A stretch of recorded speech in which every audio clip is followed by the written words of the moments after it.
अस्सलाम वालेकुम नाज़रीन, मैं हूं शेख रहमत अली, आप देख रहे हैं क्राइम टुडे न्यूज़।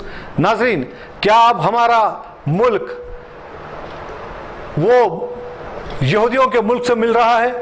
क्या हमारा हिंदुस्तान की डेमोक्रेसी जो था और जो हमारे हिंदुस्तान की जो करेंसी थी, हमारे हिंदुस्तान की जो लीडरशिप थी, वो ख़त्म है, ख़त्म होने को जा रही है? आखिर वन वर्ल्ड ऑर्डर क्या है, ये हमें समझने की ज़रूरत है। बड़ी ये फिक्र करने वाली बात है। 3 महीने पहले लोकसभा में नरेंद्र मोदी ने इस बात की तरफ इशारा किया कि वन वर्ल्ड ऑर्डर को हम पालन करेंगे, हम मिलेंगे, यानी नरेंद्र मोदी उनसे मिल चुके हैं। अब क्या किसानों के पास कोई जमीन नहीं होगी, किसी की अपनी प्रॉपर्टी नहीं होगी, किसी का अपना कोई कारोबार नहीं होगा? ये एक वर्ल्ड ऑर्डर का मतलब है एक वर्ल्ड लीडर, एक वर्ल्ड करेंसी, एक वर्ल्ड रिलीजन्स। बड़ी फिक्र करने वाली बात है। ये वीडियो को आप देखें, किस तरह से ये वीडियो में खुलासा किया गया है कि आने वाला वक्त कितना भयानक होगा और आज हम किस तरह से हमारा मुल्क जा रहा है और कुछ पॉलिटिशियन मिलकर हमारे मुल्क को किस तरह से तबाह कर दिए हैं। गौर से सुनिए एक एक अल्फाज को, तो पता चलेगा कि आज आने वाला वक्त हमारे लिए कितना भयानक होगा। देखते हैं रिपोर्ट। 2 विश्व युद्ध ने दुनिया को झकझोर दिया था, निराशा छाई हुई थी, और सेकेंड वर्ल्ड वॉर के बाद पोस्ट वर्ल्ड वॉर एक दुनिया में एक नया ऑर्डर, न्यू वर्ल्ड ऑर्डर उसने आकार लिया। एक दुनिया में एक नया order, new world order.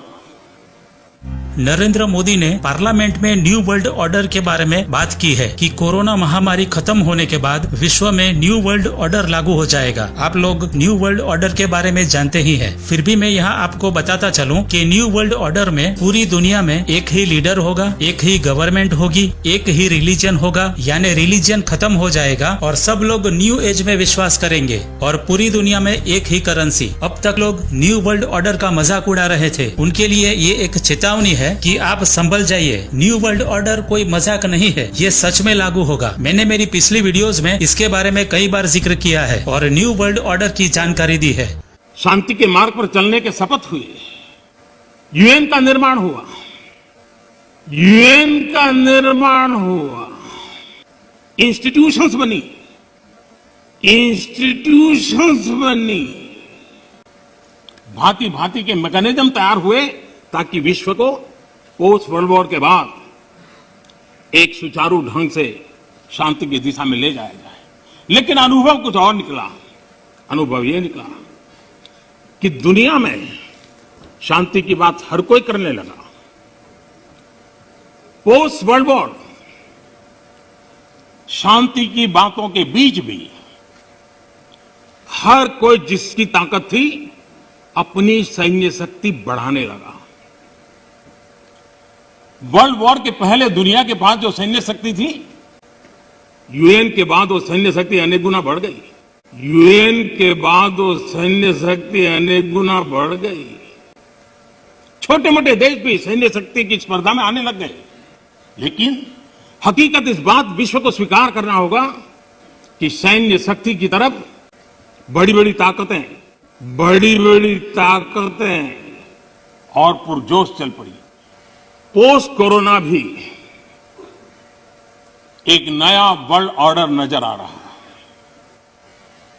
Post corona भी एक नया वर्ल्ड ऑर्डर नजर आ रहा है। पोस्ट कोरोना के बाद दुनिया में एक नया संबंधों का वातावरण शेप लेगा। लेकिन आज पोस्ट कोरोना जो नया वर्ल्ड ऑर्डर तैयार होगा, और होना ही है, और होना ही है, और होना ही है। किस रूप का होगा, कैसा होगा, कौन उसको इनिशिएट करेगा, वो तो वक्त बताएगा। ऐसी स्थिति में भारत विश्व से कट करके नहीं रह सकता। नरेंद्र मोदी ने इस स्पीच में कहा है कि न्यू वर्ल्ड ऑर्डर ने कब आकार लिया था। अगर आपको ये पूरी स्पीच सुननी है तो नीचे डिस्क्रिप्शन में मैं इसकी लिंक डाल दूंगा। आपसे रिक्वेस्ट है कि एक बार आप उसे जरूर देखें। नरेंद्र मोदी ने पार्लियामेंट में जो स्पीच दी है उसमें उन्होंने आगे कहा, वर्ल्ड वॉर 2 के बाद पूरी दुनिया में शांति लाने के लिए यूनाइटेड नेशंस को बनाया गया। यूनाइटेड नेशन के बनने के बाद सब देशों की सैन्य शक्ति पहले से बढ़ गई। यहाँ मैं आपको बता दूं कि छोटे छोटे देश थे, उनको दुनिया के इलिट्स क्लास लोग या कह लो कि सीक्रेट सोसाइटीज ने उनकी सैन्य शक्ति बढ़ाने के लिए कर्जे दिए और फिर ऐसे देश पर ये लोग हुक्म चलाने लगे। आगे जाके फिर से नरेंद्र मोदी ने बताया कि कोरोना महामारी खत्म होने के बाद न्यू वर्ल्ड ऑर्डर लागू होना ही है। कौन उसे इनिशिएट करेगा ये तो वक्त ही बताएगा। ऐसी स्थिति में भारत विश्व से कट के नहीं रह सकता। यानी मेरे दोस्तों, भारत न्यू वर्ल्ड ऑर्डर में शामिल हो चुका है। अब लग रहा है कि पिछले सालों में भारत में जो भी कुछ हो रहा है सब न्यू वर्ल्ड ऑर्डर का हिस्सा है। नरेंद्र मोदी ने जो बड़ी बड़ी ताकतों का जिक्र किया है, ये वही ताकत है जो अब भारत देश के ऊपर रूल कर रही है। सेकंड वर्ल्ड वॉर के बाद यूएन की रचना की गई ताकि पूरी दुनिया में शांति और अमन चैन हो। लेकिन सच बात यह है कि यूएन की रचना जॉन डी रॉकफेलर के घर में की गई थी। रॉकफेलर ने यूएन को बनाया था और उसे फंड किया था। यूएन का जो बिल्डिंग था वो जमीन भी रॉकफेलर फैमिली ने दी थी। और आप सब जानते हैं कि रॉकफेलर फैमिली इल्यूमिनाटी की 13 ब्लड लाइन में से एक है। यही लोग इसराइल को वर्ल्ड मैप पर वापस लाए और आज इसराइल को इतना मजबूत कर दिया कि वो पूरी दुनिया के देशों को, बैंक वगैरह को कर्जा देता है। नरेंद्र मोदी ने भी इन्हीं शैतान के पुजारियों के साथ हाथ मिला लिया है। कोरोना की वैक्सीन भारत में बनाने के लिए रॉकफेलर फाउंडेशन ने $55 लाख दिए थे। हम जानते हैं कि पिछले सालों में बिल गेट्स ने भी भारत में बहुत इंटरेस्ट लिया था। इन लोगों का मकसद साफ है, इनको दुनिया की पॉपुलेशन कम करनी है। अगर हम साल 2021 की बात करें तो वर्ल्ड पॉपुलेशन लगभग 8 बिलियन यानी 8 अरब है। न्यू वर्ल्ड ऑर्डर के जो 10 रूल है जो कि जॉर्जिया गाइडस्टोन के ऊपर लिखे गए हैं, उसमें साफ लिखा है कि दुनिया की आबादी को 5 अरब तक लाना है। यही बात बिल गेट्स ने भी कही थी कि अगर हम वैक्सीनेशन के ऊपर मेहनत करेंगे तो दुनिया की आबादी कम कर सकते हैं। इनका मानना है कि नेचर को सबसे ज्यादा इंसान से खतरा है, इसलिए इंसान को ही खत्म कर दिया जाए। ऐसी महामारी लाकर इंसान की आबादी कम की जा सकती है। एक सर्वे के मुताबिक आज यानी 2021 में इंडिया की आबादी लगभग 140 करोड़ है। आबादी की बात करें तो भारत दुनिया में दूसरे नंबर पर है, पहले नंबर पर चाइना है। पिछले साल 2020 में कोरोना की शुरुआत हुई तो चाइना में लाखों लोग मारे गए। इस साल 2021 में अब भारत की बारी है। इस वक्त हम देख रहे हैं कि पूरे भारत में हजारों लोग मर रहे हैं और सरकार तमाशा देख रही है, कुछ नहीं कर पाती है क्योंकि अब सीक्रेट सोसाइटी के हाथों में सब कुछ चला गया है। नरेंद्र मोदी भी मरते लोगों को देख नहीं पा रहे होंगे, वो भी ये सब रोकना चाहते होंगे, लेकिन भारत के लिए डीपॉपुलेशन एजेंडा जारी कर दिया गया है। लोग तड़प तड़प के मर रहे हैं, दवाई नहीं है, ऑक्सीजन नहीं है, हॉस्पिटलों में आग लग रही है, लोग जलकर मर रहे हैं। शैतान के पुजारियों ने भारत देश के ऊपर राज करना शुरू कर दिया है। पिछले साल अमेरिका में कोरोना की वजह से हजारों लोग मारे गए। साइंटिस्टों ने, डॉक्टरों ने, मीडिया ने, दुनिया के लीडर्स ने, जनता ने, सब लोग डोनाल्ड ट्रंप को कह रहे थे कि अमेरिका में संपूर्ण लॉकडाउन कर दो, लेकिन उस वक्त डोनाल्ड ट्रंप कुछ नहीं कर पाया। दुनिया में न्यू वर्ल्ड ऑर्डर लाने के लिए अमेरिका का कमजोर होना बहुत जरूरी है और इसीलिए ये सब किया गया था। इस साल इंडिया में ये देखने को मिल रहा है। इंडिया के doctors, scientist, private associations, experts, Bharat की जनता, अमेरिका के डॉक्टर्स, साइंटिस्ट सब भारत को कह रहे हैं कि भारत में संपूर्ण लॉकडाउन ही देश को महामारी से बचा सकता है, लेकिन नरेंद्र मोदी लॉकडाउन करने से मना कर रहे हैं। जब तक इनका मौत का टारगेट पूरा नहीं हो जाता तब तक लोगों को मरने दिया जाएगा।